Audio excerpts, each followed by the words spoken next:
I got a call from my brother. Not unusual. We were partners in a small construction business that we had started 10 years ago. Both John and I ran crews and worked with customers.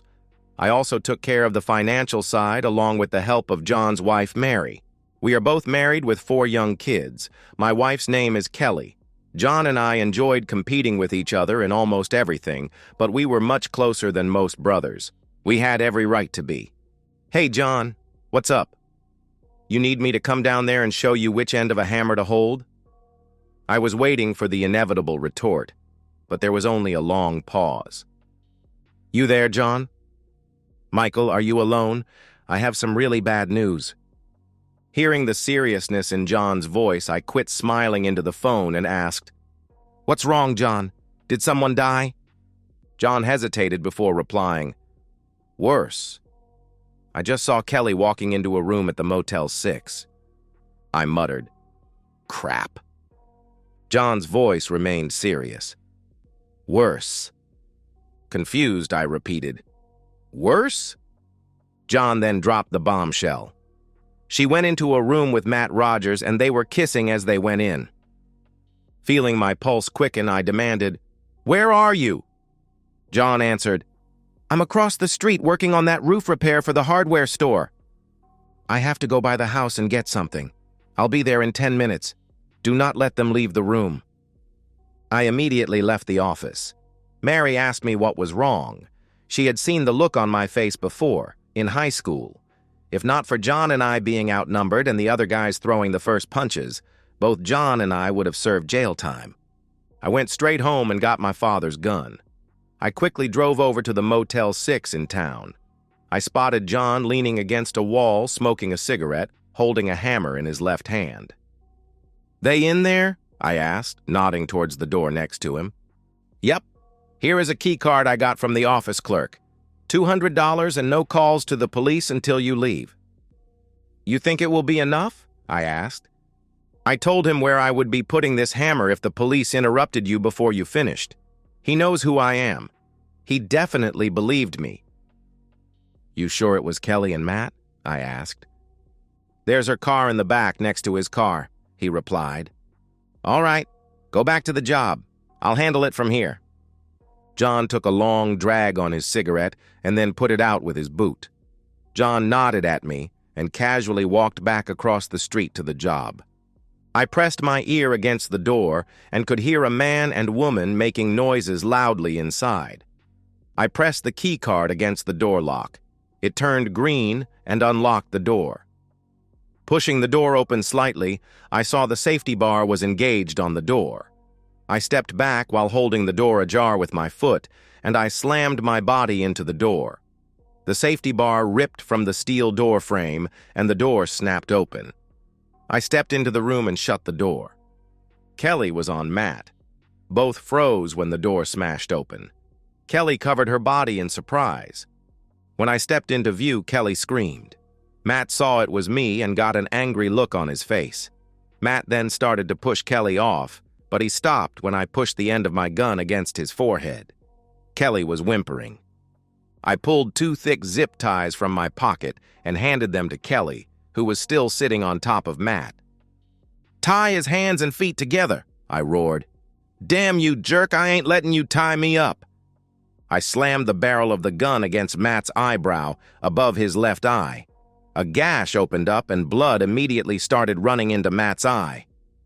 It wasn't open for discussion, I shouted. With my gun pressed against Matt's temple, Matt put his hands together in front of himself, and Kelly put the zip ties around his wrists. Next, Kelly put the zip ties around both of Matt's ankles. When she was done, I put the gun in my belt holster, grabbed the zip ties on Matt's ankles, and pulled as hard as I could. The zip ties dug into Matt's skin around his ankles. I then put my knee on Matt's chest and pulled the zip tie as tight as I could on his wrists. Matt's feet and hands were already turning red from the lack of circulation. I then grabbed the desk in the room and put it next to the bed. Pointing at the edge of the bed, I looked at Kelly and said, "Sit." Kelly sat with no clothes on the edge of the bed, resting her hands on the table. I grabbed the chair and sat down opposite Kelly with Matt lying on the bed behind her. I stared at Kelly until Kelly finally spoke. "I'm sorry. It was a mistake." I sat silently staring at her with no expression. "I love you. I don't know why I did it. He seduced me." Matt sneered from the bed. "You loved it, you unfaithful woman. You loved me having my way with you. I've been with your wife for almost a year, you coward. To hell with you and your whole family." Kelly started crying into her hands. "What did I tell you before our wedding?" I questioned. "You love me?" she replied. "The warning I gave you." "You said I had to be faithful," she answered. "If you marry me, you must always remain faithful, and I would always remain faithful to you," I shouted. Kelly was now sobbing. "How many times have you heard our family say, 'Once an O'Connor, always an O'Connor'?" "Every toast at every family gathering," she replied weakly. "You know me and my brother were raised by our uncle, my dad's brother. You know we do not speak of my mother or to my mother's side of the family ever." "Yes," she replied. "Has anyone ever told you why?" I asked. "Only that your mother and father had a falling out before they died." "That is one way to put it," Matt sniped from the bed. "My father came home and found my mother in bed with Matt's uncle, his dad's brother. My dad shot them both in the bed he found them in." Kelly looked stricken. "My dad then went to Matt's grandparents' house and shot both of them. My dad then went to Matt's father's work and shot his father dead. My dad was on the way to Matt's house when the police caught up with him. My dad died trying to get into the house to shoot Matt's mom and Matt. Now do understand why Matt worked so hard to seduce you, why he was so hot to get you?" "No, no, no," softly cried Kelly. It was a chant she seemed to be telling herself that would make the realization go away. "Most girls in this state wouldn't even look at John or me. We have a past. We got into a lot of fights because we would not apologize for what our dad did. Being a local girl, Mary knew exactly what she was getting into when she married John. I guess me marrying an outsider was a mistake. I didn't want to tell you what had happened. I wasn't ashamed of what my father did. But I also wanted the past to stay in the past. But here we are." "Matt, that's right, tiny guy. I had intimacy with your wife, just like my uncle had with your mother. Your goddamn father killed my dad. For what? Some woman? Damn you, you piece of crap, O'Connor." I patiently waited until Matt was tired of talking. I said softly to Kelly, "So now you know the whole story. This is why my uncle raised me and my brother." "I didn't know," she replied. "You didn't need to know to stay faithful. I warned you." I then pulled the gun out and set it on the table between Kelly and myself. I pointed the gun towards me. "So, you have 4 choices, Kelly. You can refuse to pick up the gun and I will pick it up and shoot you through the head and then Matt through the head. I will go to jail for a long time and the kids will be raised by my brother. You will be dead and your family will never see our kids ever again. The kids will be raised to hate any mention of your memory." Kelly was staring straight into my eyes with wide open eyes. "You can pick up the gun and shoot me in the head. My brother or uncle will kill you on sight and our kids will be raised by the other one. Matt will be alive, and you and I will be dead. Your family will never see our kids ever again. Our kids will hate you." Kelly was now staring at the gun. "You can take the coward's way out by picking up the gun and shooting yourself. After you are done, I will then shoot Matt in the head. I will go to jail for a long time. My brother will raise our kids.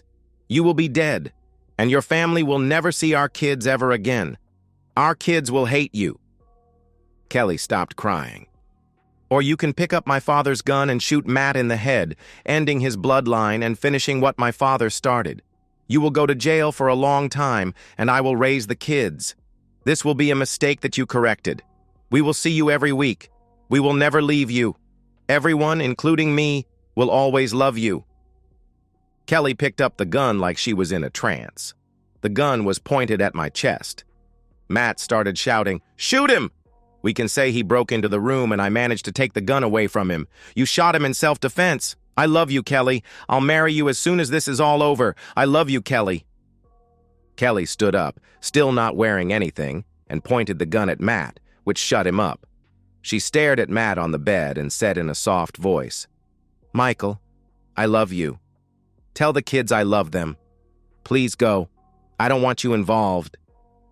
As I got into my truck, I heard 6 gunshots. Once an O'Connor, always an O'Connor. And so, we've reached the end of today's story. Was it what you expected, or did it take a twist you didn't see coming? I'm curious to hear your thoughts. Share them in the comments below, and let's get a conversation going. If this story kept you hooked, make sure to hit that like button. And if you're new here or just haven't subscribed yet, now's the perfect time to join our community. I bring you fresh, captivating stories every day, so click that subscribe button and turn on notifications so you never miss out. Thanks for watching, and I'll see you in the next one.